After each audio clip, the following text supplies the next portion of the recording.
TopMedTalk. Hi, it's Monty Mython here, Editor-in-Chief of TopMedTalk. Well, these are extraordinary times.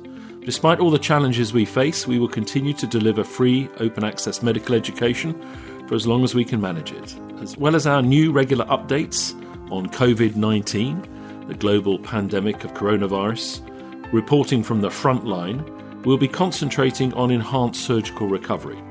Why have we made that decision? Well, with an unprecedented pressure on resources, many institutions have decided to accelerate their widespread adoption of enhanced recovery.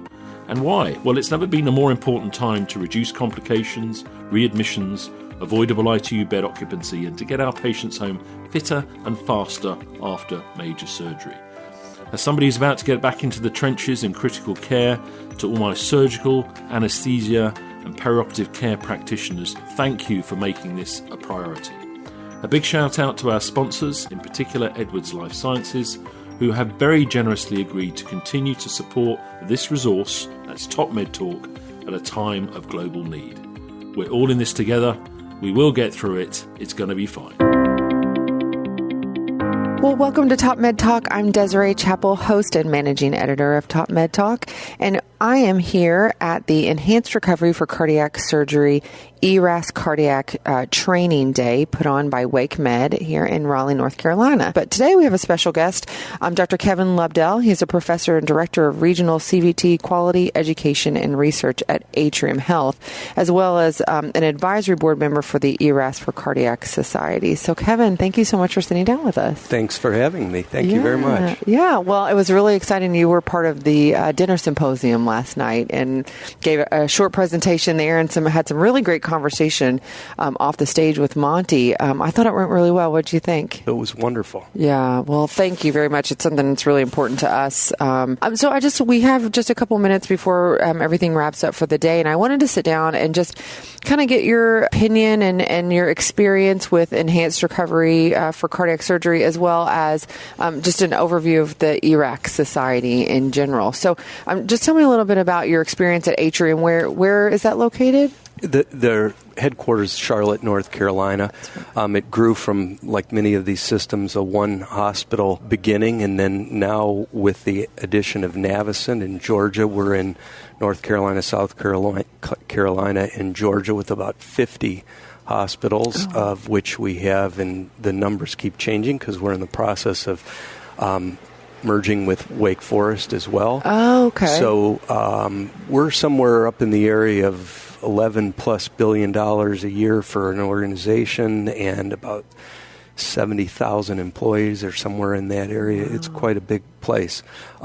Rich opportunity for us to organize ourselves and use techniques, quality improvement, which are sort of parallel to that of the enhanced recovery, to try to produce something that's very high performing and very reliable for our patients and those people that depend on us. And your role there is director of those? Quality education research. Yeah. And I've just sort of transitioned in the last year or two. I lose track of time, but my background is in cardiac surgery and in critical care, which I've devoted a lot of my time in the last 15 years to. And then probably the last 10 with a additional responsibility administratively of quality. And I think what we've realized is, like most forward-thinking organizations, we have to think more system level as opposed to just the institution or a facility per se. And that's where I've devoted my time, and I'm fortunate to be able to spend time like that and innovate and help transform the way we deliver care. Yeah, so how did, obviously, as being part of the quality, improvement for your organization, ERAS kind of came across your desk, or you'd heard about it before. So tell me a little bit about your journey with that and that of your organization. Yeah, good question. So I think that when Dan Engelman and some of the others that really thought about ERAS Cardiac and put it together, reached out to me, it was a natural fit, obviously, for them and for me, because many of the components are things that I've worked on hard, and I'd like to say that our institution had a role in popularizing. So early extubation, goal-directed therapy, glycemic control, methods to communicate in very reproducible ways, engage patients, are all things that we found fundamental to our success. And so, again, it was a natural fit for us to work on these together.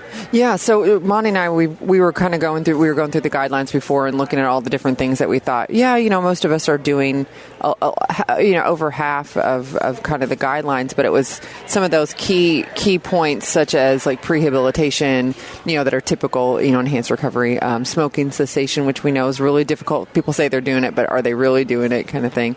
So where did you see some of the biggest benefits in the new guidelines that came out, and just from your experience? Because it sounds like you were doing a lot of the, you were already doing a lot, but where are some of the points that you guys really tried to focus on?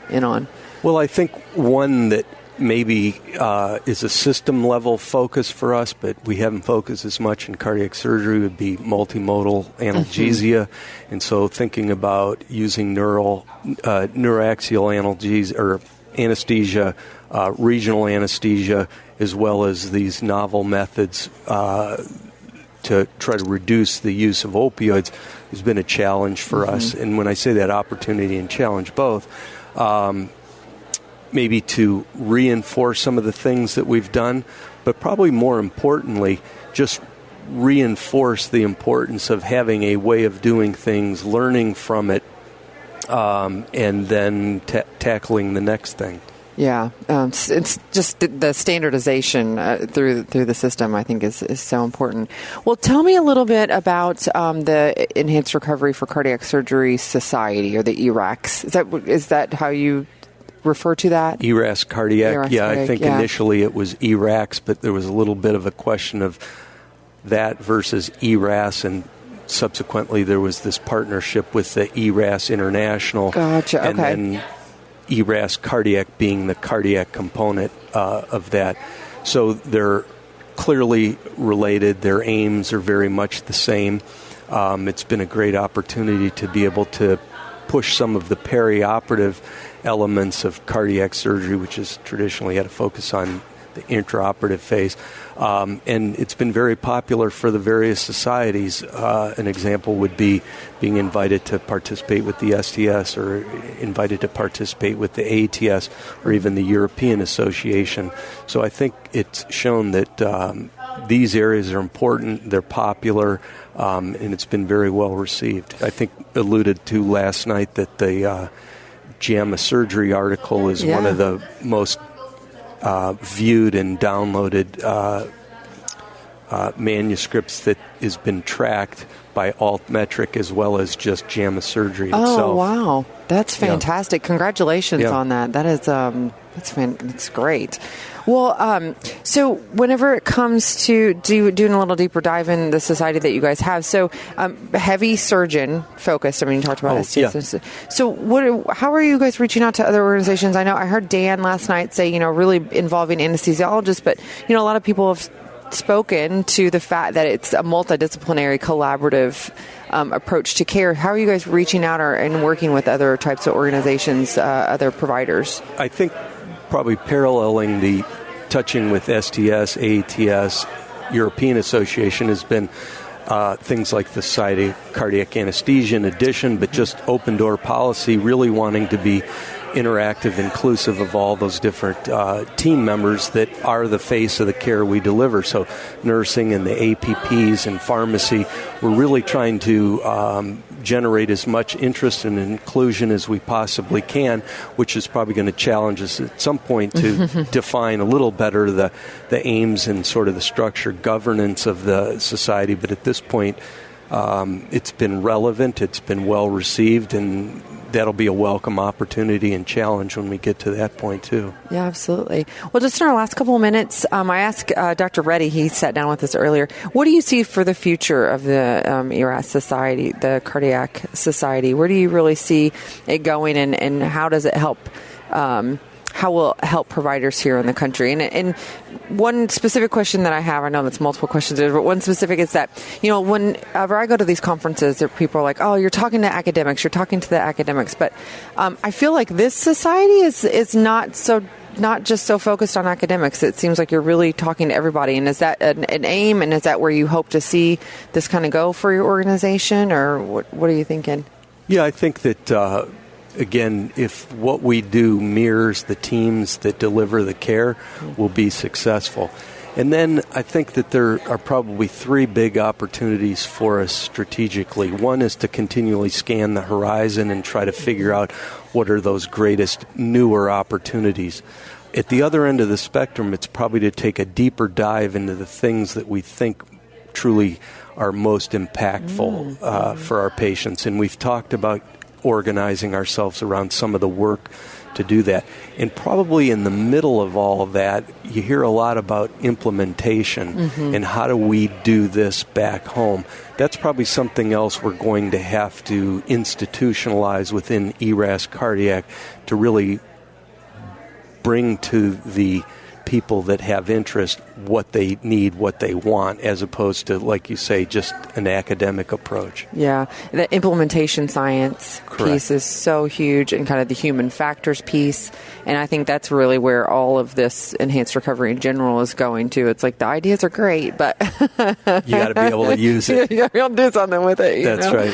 So one of the points that you guys made last night was that most of what you took from the guidelines was all previously kind of published things. And so are you interested in looking at doing, your own research through the ERAC Society, or what is your goal with that? That is not something that we've contemplated in the traditional sense, but some of what we might do in the name of quality improvement would be look at some of the centers, for instance, that have implemented ERAS cardiac routines and compare them to the norms, if you will, or baseline, say, through the STS database, and see if it's made some of the impact that we think it has. Now, that's somewhat crude, but that is an opportunity to understand if what we're doing is truly of the value that we believe it is. Yeah, I think that's great. And really that it's going to be, bringing people together and creating more of that collaborative approach and creating your all's network, and the network of it. So. Absolutely. Well, Dr. Lobdell, thank you so much for sitting down with us. I'm glad that we had the experience last night. You did a fantastic job. Loved hearing everything that you were talking about, and the ability to sit down today and have another chat's been great. And hopefully we have more opportunity in the future. I would love that. What you and Monty have put together with TopMed is terrific. And again, I think I emphasized my interest in the technology from a clinical and administrative standpoint, but you've challenged me to think about this in a new way, and I think it's a real opportunity for us to influence a lot of people that maybe we wouldn't have otherwise, and like we're all interested in, helping our patients. So thanks for all you do. Well, thank you. I appreciate that. It means a lot. Thank you. Thank you. TopMedTalk. Desiree Chappell here. Just a quick reminder, subscribe to TopMedTalk. We're a daily source of news and conversation focused on perioperative care. We bring you all the latest talk from all the major conferences in the perioperative space. We can also be found on Twitter, Facebook, LinkedIn, Instagram, and we now have a free mailing list with special offers and additional goodies for subscribers. Go check us out at TopMedTalk.com. That's www.topmedtalk.com.